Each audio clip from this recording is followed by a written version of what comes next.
Dios bendiga a todas aquellas personas que van a ver esta prédica en las redes sociales, aquellos que hacen actos de presencia. Hoy vamos a seguir ministrando lo que Dios durante el mes de julio ministraba a nuestro corazón. Y quiero que usted se vaya a la primera carta a Timoteo, capítulo 4, verso 8. Primera carta a Timoteo, capítulo 4, verso 8. Y cuando la tengan o lo tengan, me confirman con un amén. La palabra del Eterno se lee en el nombre del Padre, del Hijo y del Espíritu Santo. Porque el ejercicio corporal para poco es provechoso, pero la piedad para todo aprovecha, pues tiene promesa de esta vida presente y de la venidera. Pueden sentarse. Dios ministra y bendice nuestros corazones a través de su palabra.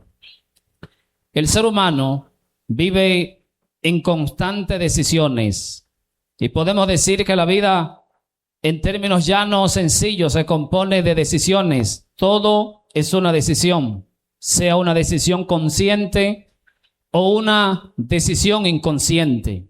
Y esa palabra que se ha vuelto tal vez normal y fácil de definir posiblemente, pero pocos nos enfocamos en investigar, en averiguar cómo funciona el cerebro ante una decisión o ante múltiples decisiones. Y dice la ciencia que cuando el hombre o la mujer va a decidir algo, el cerebro como que de manera automática, es decir, sin usted tener la intención de hacer, hace un análisis entre lo que hay que decidir y entre lo que implica esa decisión.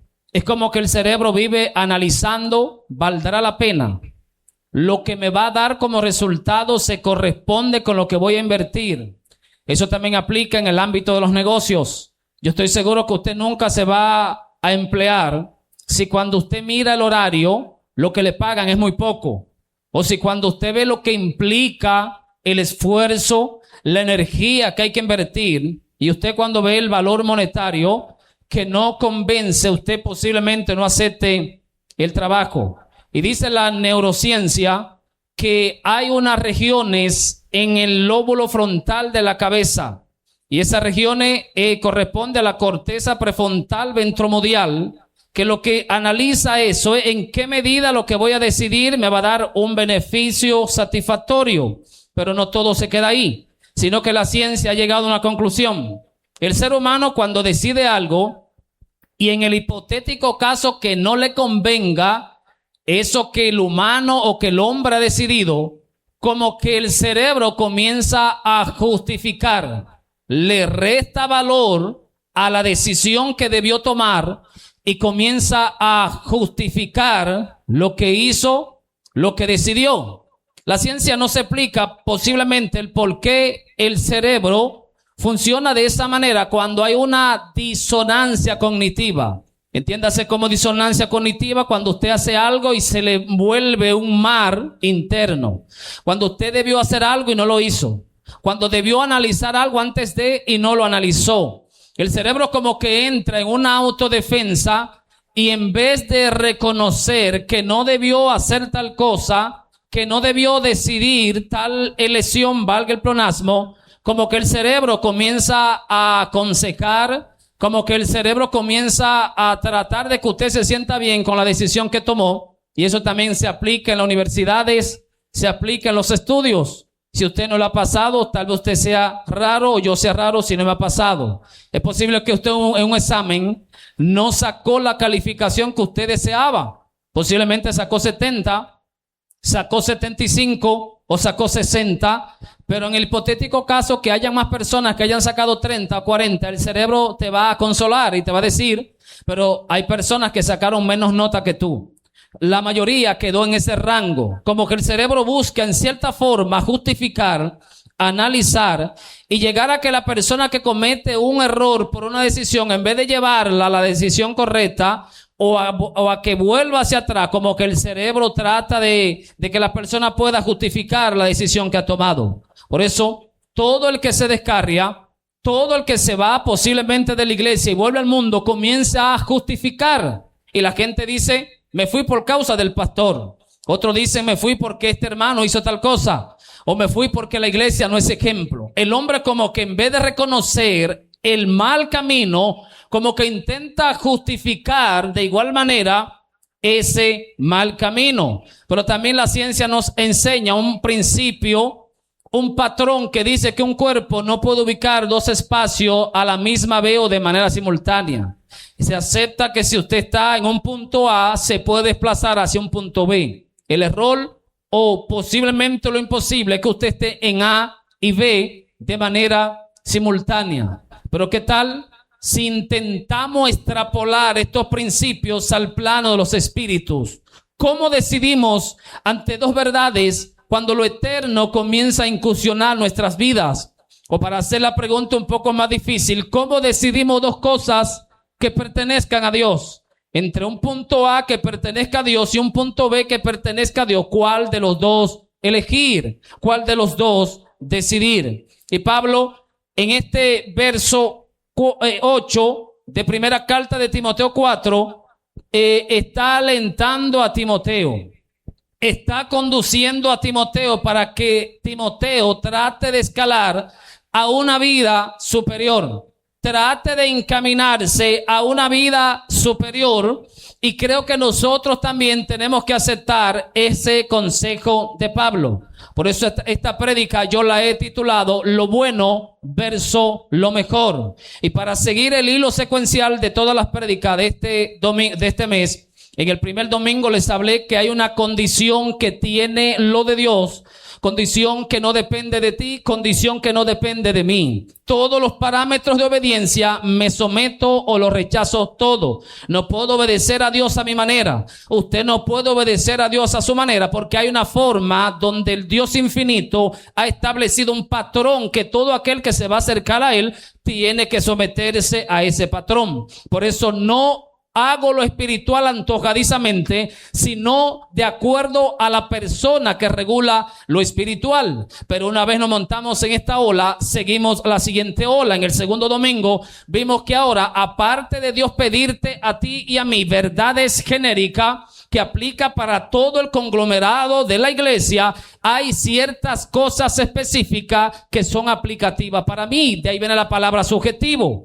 porque el que se sumergió en el pecado más profundo que otro hermano tiene que tener más cuidado de ese hermano que no anduvo en esos caminos. Por eso hay un nivel de sacrificio que lo tiene que hacer usted, hay un nivel de sacrificio que lo tengo que hacer yo, que no es Dios que lo pide de manera genérica, sino que en la medida que yo me adentro al fluir del Espíritu Santo, Él me va a dar prudencia. Y ahí también vimos que hay cosas que no son pecaminosas, pero que a mí, por la vida pasada que tengo, no me conviene hacer, y que posiblemente a ti no te hace daño, pero a mí me hace daño porque arrastro una condición subjetiva. Pero ¿qué tal ahora si seguimos esta ola y nos montamos a la tercera? En la tercera prédica vimos ahora que hay un costo de seguir a Cristo. Y cuando Cristo habló de lo que cuesta seguirlo a Él, valga el pleonasmo, Cristo en ningún momento tiene pecado. Cristo está hablando de la familia, habla del padre,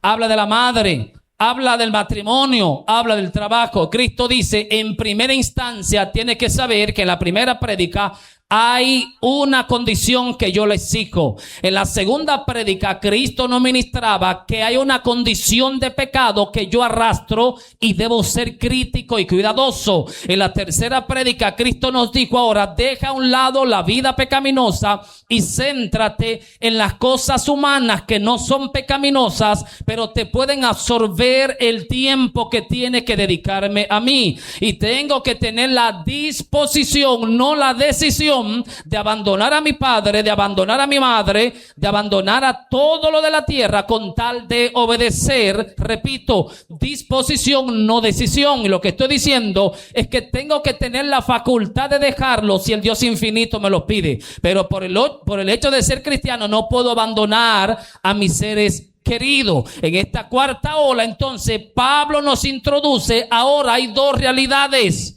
Hay una realidad que te lleva a lo natural y el beneficio de esa realidad termina el día de la muerte. Y ahora Dios quiere que nos conectemos a lo que se hace aquí en la tierra, que traspase el tiempo y el espacio. Aquello que no termina el día de tu muerte. Aquello que no finiquita el día que usted parte de esta tierra, sino que Pablo quiere motivarnos a cada uno de nosotros a no lo que estamos haciendo, sino en qué medida lo que estamos haciendo se extrapola al plano sobrenatural. Y permítame hacer un paréntesis. A pesar de hacer tantos paréntesis en mi prédica, repito, todas las prédicas mías serán un hilo conductor. Lo repito, lo que usted escucha en una prédica lo escuchará en otra prédica, porque todo es un hilo conductor. Y cuando le pregunté a Dios, ya que la tierra es pasajera, ya que la tierra se va a destruir, ¿cómo yo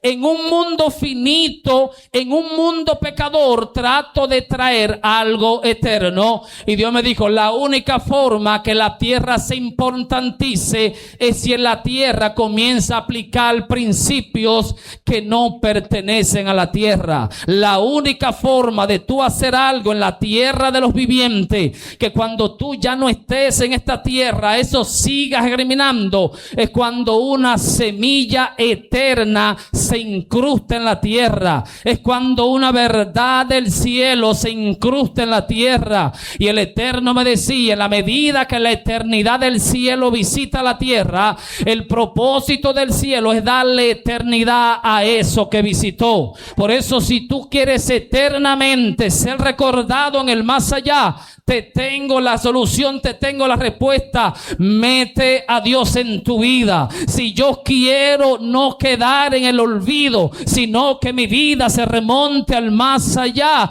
yo tengo que meter a Dios en mi vida, porque necesito a alguien que no muera, necesito a alguien que no esté limitado por el tiempo y la materia, para que lo que yo haga se extrapole hacia lo sobrenatural. Pero también en otro momento Dios me dijo que le dé un carácter eterno a lo efímero, porque es la única forma que algo de la tierra llame la atención de Dios. La única forma en la que yo convoco al cielo a la tierra es en la medida que yo comienzo en la tierra a hacer cosas que pertenecen a Dios, a hacer cosas que pertenecen al plano de los espíritus. Y lo que tú haces va a llamar a quien pertenece eso. Lo que yo hago va a llamar a quien pertenece eso. Por eso el reto de Dios para nosotros en esta hora no es lo que estamos haciendo, sino a quien pertenece lo que estamos haciendo. Si lo que estamos haciendo pertenece a Dios, vamos a llamar a Dios. Si lo que estamos haciendo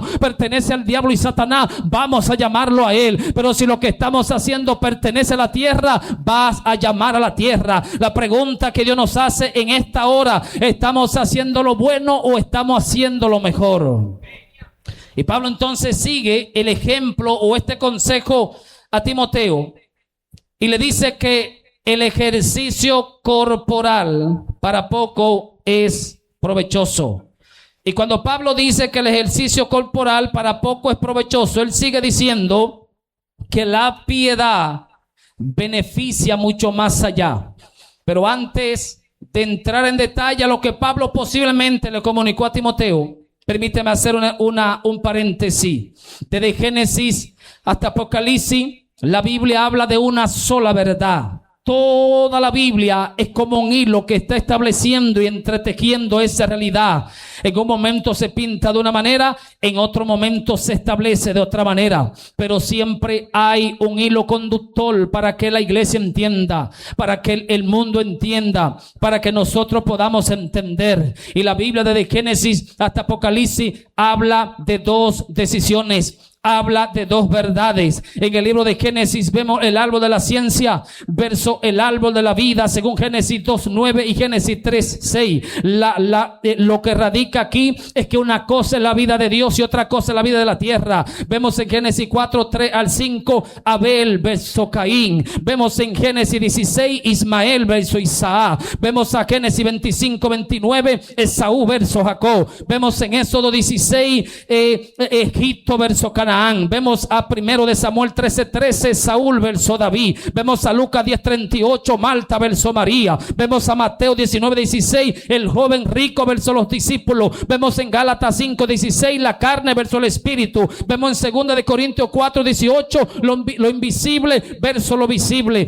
Vemos en Mateo 6:19 tesoros en la tierra versus tesoros en el cielo. Vemos en Deuteronomio 30:19 vida versus muerte. Y vemos en Mateo 7:13 la puerta ancha versus la puerta estrecha. Y Dios, como ha encriptado todo en su palabra para que no quede duda, en el libro de Apocalipsis capítulo 17 verso 22 vemos la Babilonia versus la nueva Jerusalén. El principio que se reveló en Génesis 2 opciones se repite en el libro de Apocalipsis, porque Dios vino a decirnos a nosotros en esta hora: hay un camino que tú debes elegir, hay un camino que yo debo elegir, pero hay una decisión que te corresponde a ti y hay una decisión que me corresponde a mí. No puedo andar en ambos caminos de manera simultánea. No puedo andar en dos realidades de manera simultánea, porque eso contradice la palabra del Señor. Toda la Biblia son dos opciones, dos oportunidades que el hombre tiene.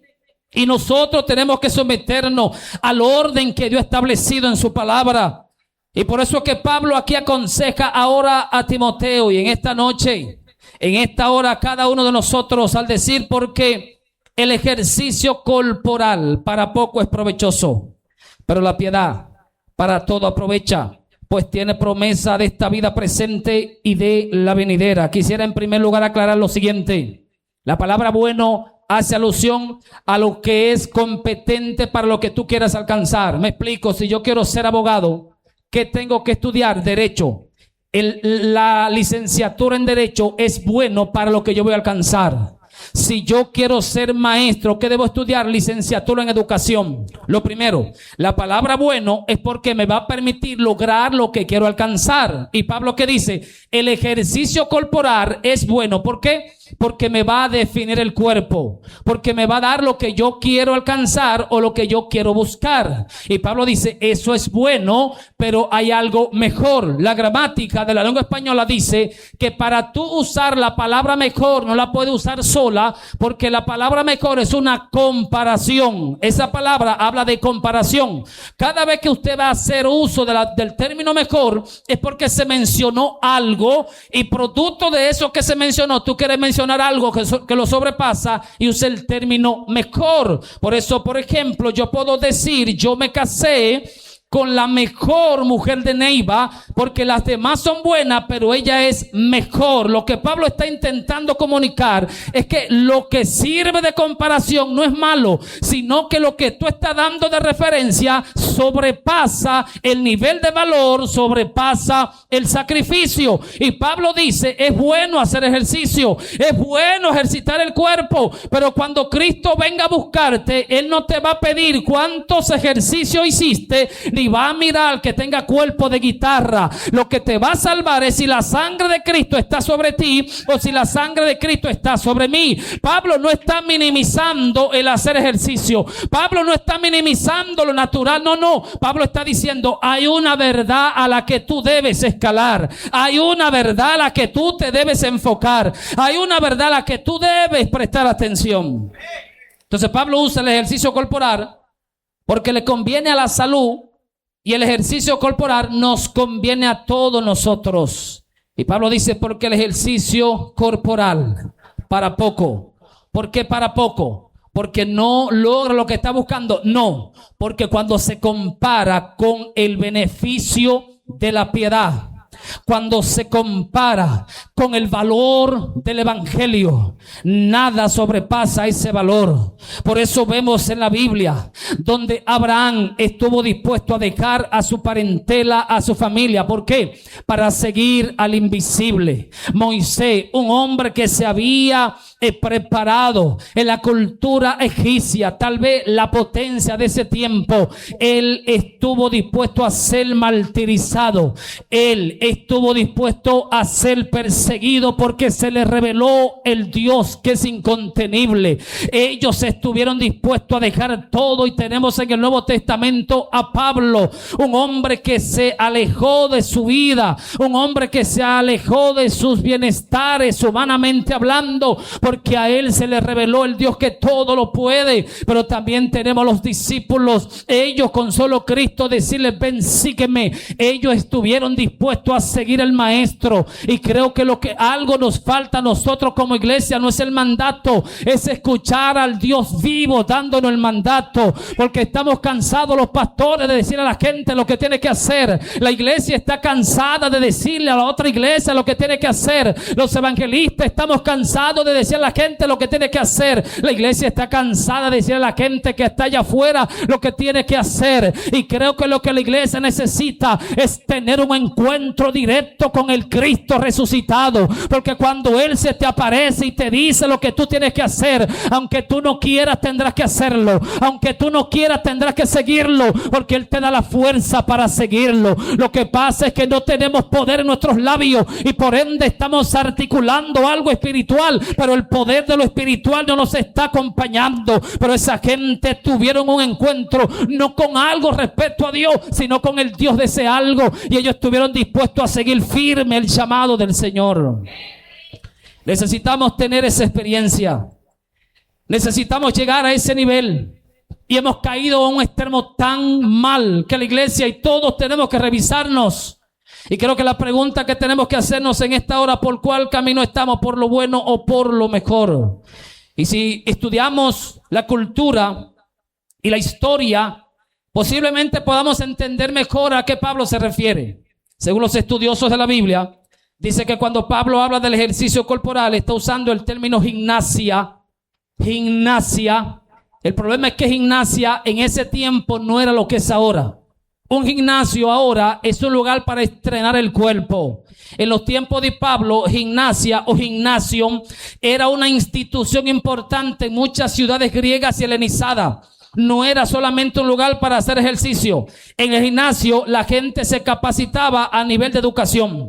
En el gimnasio la gente se capacitaba para ser una buena persona. En el gimnasio la gente se prepara para ser un militar. Es decir, que Pablo, cuando dice el ejercicio corporal, no está hablando de hacer ejercicio, valga el pleonasmo. Está hablando también tus estudios. Está hablando de tu habilidad académica. Está hablando de tu preparación para ser una mejor persona en esta tierra. Y Pablo dice que cuando yo comparo a los grandes maestros de la historia, ellos todos han muerto. Cuando yo comparo a los grandes atletas, todos ellos han muerto. Cuando yo comparo a todos los militares, todos ellos han muerto. Y yo quiero evitar en ustedes ese error. Pablo dice, está bien que sean profesionales, está bien que estudien, pero yo no quiero que ustedes queden en el olvido, porque hay una vida eterna a la cual tenemos que prestar atención. Hay una vida eterna en la cual tenemos cada día que enfocarnos delante de Dios, y esa vida eterna repercute por toda la eternidad y nos remonta a nosotros a una herencia eterna. ¿Qué era que Pablo quería? Que ellos no vayan al gimnasio. No, Pablo está diciendo es que si hacen dos cosas de manera simultánea, una te va a absolver y otra la va a ignorar. Yo recuerdo aquel momento que estaba en intimidad y estaba orando delante del Dios que es incontenible, y yo entré en comunión y Dios respondió a mi vida y me hizo una de las preguntas que para mí son más terribles. Y Dios me dijo, Elías, prodigio, te atreves tú a delegar en otro hombre el deber marital con tu esposa. Lo que Dios me estaba diciendo, te atreves tú a darle tu esposa a otro hombre cuando tú no puedes satisfacerla sexualmente. Y le dije, no, Señor. Y ahí la voz tronante, reprensiva, me dijo, ¿quién te dijo a ti que yo voy a permitir que tú delegues tu ministerio pastoral? ¿Quién te dijo a ti que otro va a hacer lo tuyo? ¿Quién te dijo a ti que voy a permitir? Si tú, siendo hombre, no delega en ningún hombre tu deber sexual con tu esposa, yo que soy espíritu tampoco permito. Por eso yo no creo que usted va a hacer lo mío, ni yo voy a hacer lo tuyo. El día que no pueda asumir mi deber como pastor, abandono el pastorado. El día que sea un mal pastor, abandono el pastorado. El día que sea un cristiano de mal testimonio, abandono, porque nadie puede hacer lo mío, así como yo nunca haré lo tuyo. El día que yo abandone la iglesia, nadie aquí, Ramfi no hará lo mío, Julia no hará lo mío, la pastora no hará lo mío, porque en el plano de los espíritus yo asumo o yo abandono.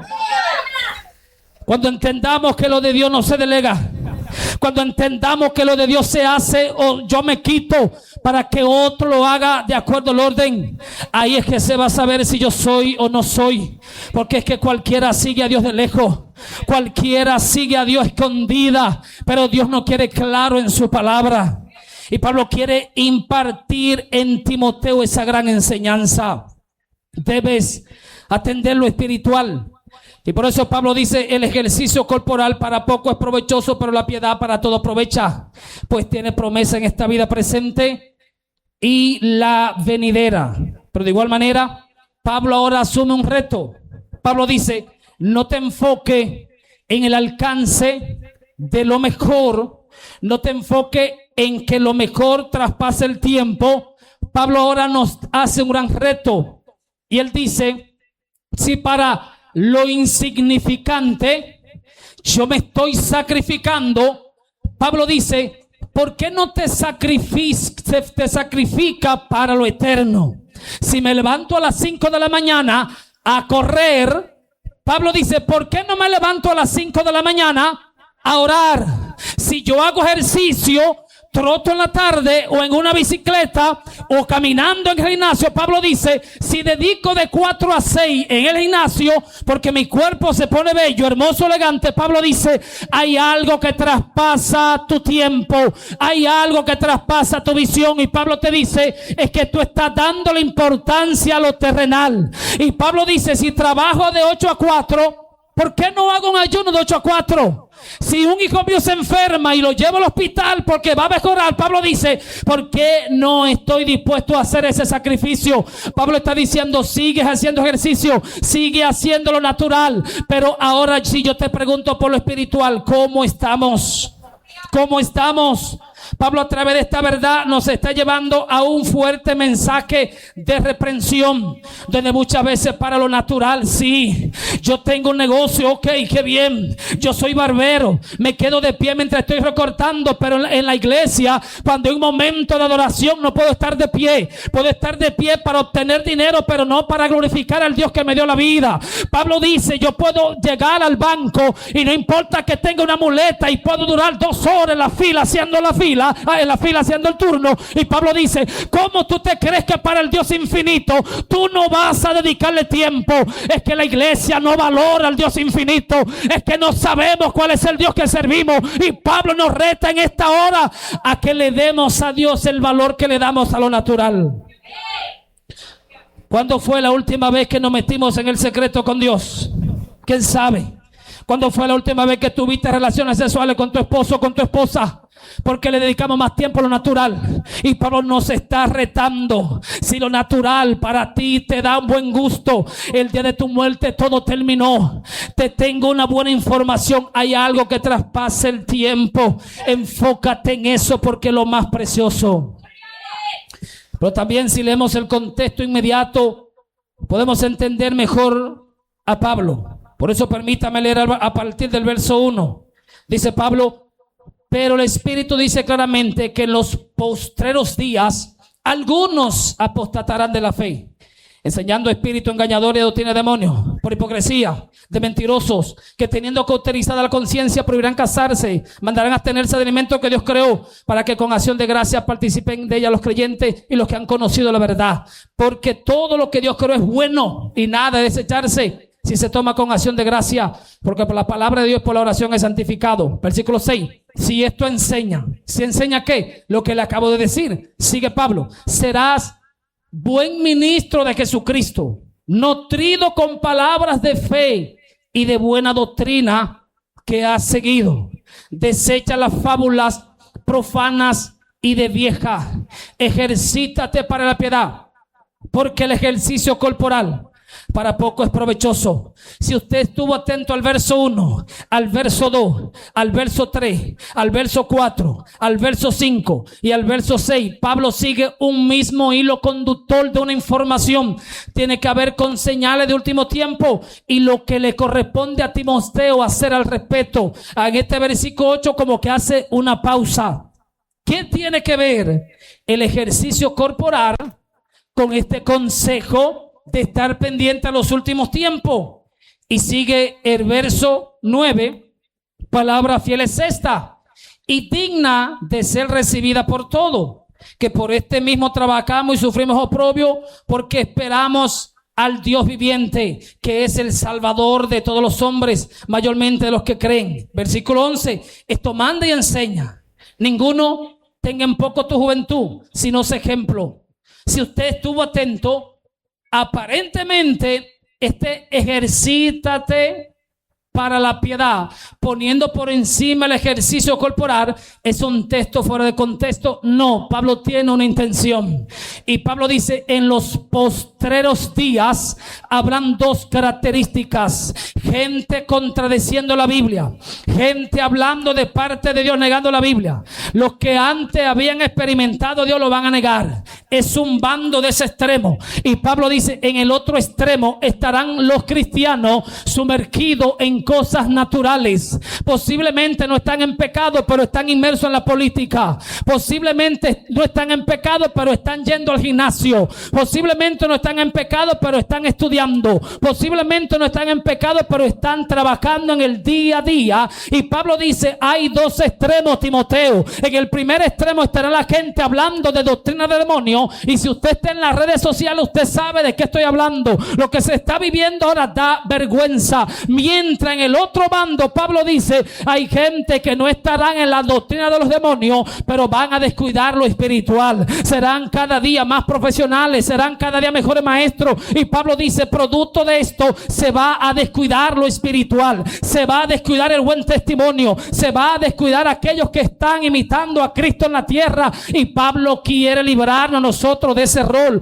No seamos de aquellos que bajo la doctrina de los demonios engañamos a los demás, pero tampoco seamos de aquellos que no les somos ejemplo a aquellos que andan en el mundo y que necesitan a Cristo.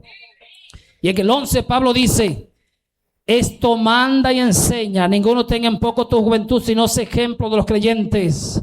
En el versículo 15, ocúpate de estas cosas, permanece en ella. Versículo 16, ten cuidado de ti mismo y de la doctrina. ¿Por qué le dice que nadie tenga en poco su juventud en el versículo 11? Porque en ese tiempo la juventud era ignorada. En ese tiempo la juventud era menospreciada porque eran gente que carecían de sabiduría.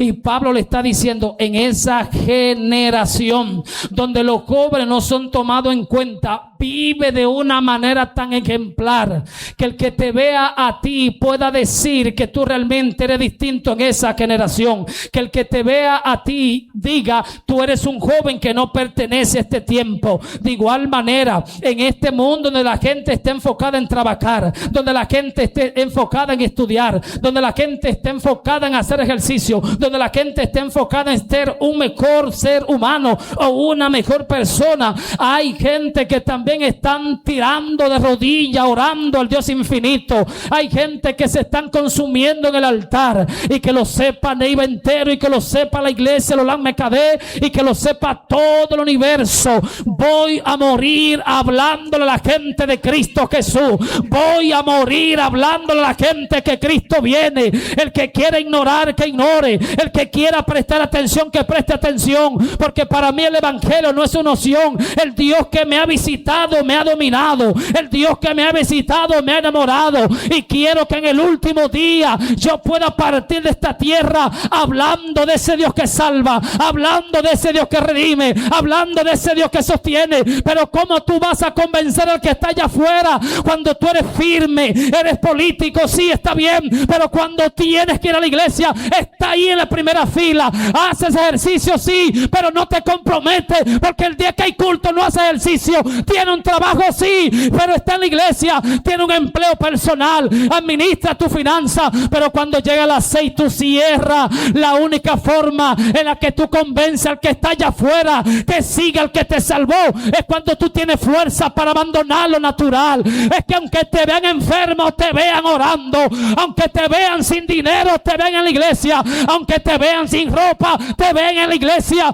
Esa es la verdad que va a transformar. Y Pablo quiere decirle a Timoteo: convence que cuando te vean hablando, la gente quiera conocer de quién tú hablas. Que cuando te vean orando, la gente quiere orar con quien tú estás orando.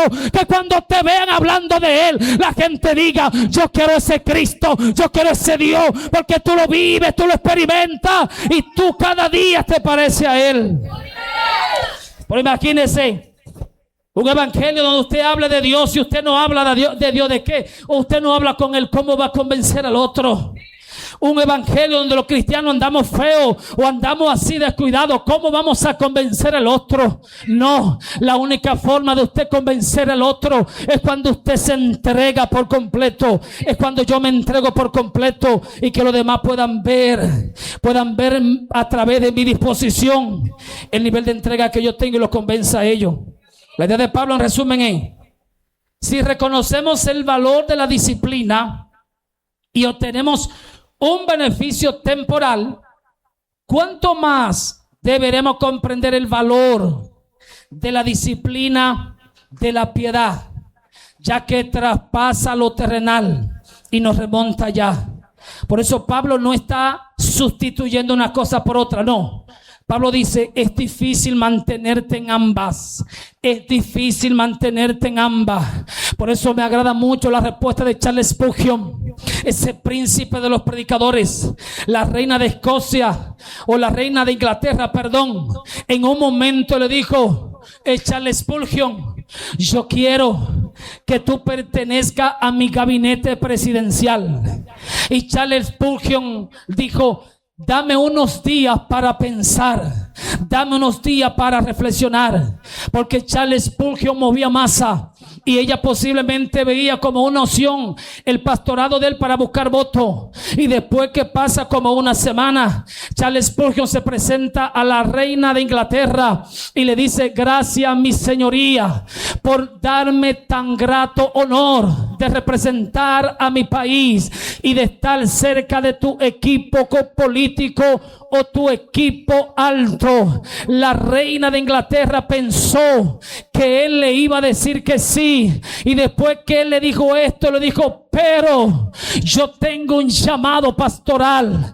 El llamado pastoral para mí sobrepasa un cargo político, sobrepasa un cargo en tu reinado, sobrepasa un cargo social, porque el día que yo muera todo terminó. Pero si yo soy pastor, el día que yo parta de esta tierra, el Dios que me llamó me va a recordar, y yo voy a cosechar el fruto de mi trabajo. Iglesia, yo te reto en esta hora a que lo que tú hagas día a día repercuta hacia la eternidad, a que lo que tú hagas en el día a día repercuta hacia la eternidad. Cada vez que tú uses tu mente, predica la Biblia. Cada vez que tú hables, predica la Biblia. Cada vez que tú sientas, mete a Dios en tu corazón. Cada vez que tenga un proyecto, mete a Dios para que eso sea eterno. El reto de Pablo ahora es que hay algo eternidad, hay una eternidad que te persigue, hay un plan que sobrepasa el crono, y Dios quiere conectarte a ese plan. Y esta mujer salió ofendida, pero él salió con su con su vista en alto, con su cuello erguido, porque para él ese era el mayor beneficio. Por eso yo tengo dos cosas favoritas y le pido a Dios que me ayude a mantener en orden esas dos cosas.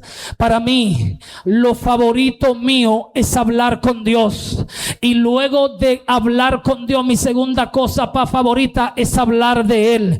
Para mí eso depende toda mi vida. El día que el Estado Dominicano me impida ser pastor, el día que alguien me impida ser evangélico, voy a morir por la depresión, voy a morir por la tristeza. Porque si algo yo sé en esta tierra es permitir que Dios que habita en luz inaccesible, yo convertirme en un destello de esa luz aquí en la tierra. A mí no me interesa título, a mí no me interesa ser millonario. Una vez le dije a alguien, yo no quiero ser millonario, y me dijo, tú tienes una mente mediocre, una mente chiquita. Y yo le dije, déjame con mi mente chiquita, con mi mente mediocre. Yo lo que quiero es glorificarlo a Él, yo lo que quiero es exaltarlo a Él. Y si a Él le place que me dé dinero, y si a Él no le place que no me dé dinero, pero voy a hacer su voluntad, porque he aprendido que no dependo de lo que me pase, dependo del Dios que se me ha revelado, dependo del Dios que habla conmigo. Y hoy yo te motivo a que te acerques más a Él. Hoy yo te motivo a que si oras sigas orando, a que si ayunas sigue ayunando, a que si diezmas sigue diezmando, a que si te congregas sigue congregándote, porque la eternidad nos espera. El diablo nos está persiguiendo, el mundo nos está persiguiendo. Iglesia, escúcheme, Dios vale demasiado para, por causa del trabajo, abandonarlo a Él, para hablar más con mi amigo que con el Espíritu Santo. Y cada vez que usted pone a Dios en segundo lugar, en un momento Dios me dijo, Eligio, mi iglesia me ofende demasiado, mi iglesia no me valora, porque hasta me compara con un simple desánimo. Iglesia, que Dios sea tu norte, que Dios sea lo más importante en tu vida. No importa lo que pase, no importa lo que tenga, que tu vida te dirija a Él, y que cuando lleguen los casos de tu vida, usted pueda abrir los brazos y saber que mientras tu espíritu estuvo en este cuerpo, hablaste de Él, le hablaste de la otra gente, cumpliste tu llamado, cumpliste tu asignación. Hoy yo te reto a que te acerques más a Él. Hoy yo te reto a que cada día nos sumerjamos más en su presencia. Por eso hay que aprender a pesar, hay que aprender a mirar el alcance, hay que mirar al más allá. Repito, no es que vamos a dejar eso, no, es que por causa de eso no sustituyamos lo espiritual, que por causa de nuestro deber aquí en la tierra no descuidemos nuestro llamado eterno, porque Dios vale demasiado. Es una dicha usted poder hablar de Él. Es una dicha yo poder hablar de Él. Y la iglesia necesita pasar de lo bueno a lo mejor, no descuidar lo bueno, pero si lo bueno me estorba lo mejor, hay que echar a un lado lo bueno. Por eso hay mucho trabajo que yo tendré que dejar, hay muchas amistades que yo tendré que dejar, hay muchas cosas, mucho gusto y mucha ropa que yo voy a tener que dejar, hay muchas cosas que hago en la tierra que voy a tener que dejar. Hoy Dios quiere enamorarte, hoy Dios quiere que tú nueva vez lo enamores a Él, donde Él sea tu norte, donde Él sea lo principal. Hay algo que las mujeres se parecen a Dios, que las mujeres aceptan primer lugar, no segundo lugar. La mujer ha imitado algo del Eterno que debe ser el primer lugar o el único lugar en el corazón de su esposo, y Dios quiere ser el único lugar en tu vida, porque lo de Dios se valora. Somos indignos de hablar de Él, somos indignos de hablar con Él, somos indignos de que Él dirija su mirada hacia nosotros. Y por eso yo te insto a que podamos buscar lo mejor y que cada día podamos escalar en nuestra vida sin descuidar lo natural. Repito, porque no quiero que me malinterpreten, pero cada vez que lo natural te ponga a elegir, elige el camino del cielo. Cada vez que tengas que elegir, elígelo. Pero si puedes hacerlo los dos, vamos a hacerlo los dos. Pero cuando se tenga que decidir, voy a elegir el camino del cielo. Ponte de pie.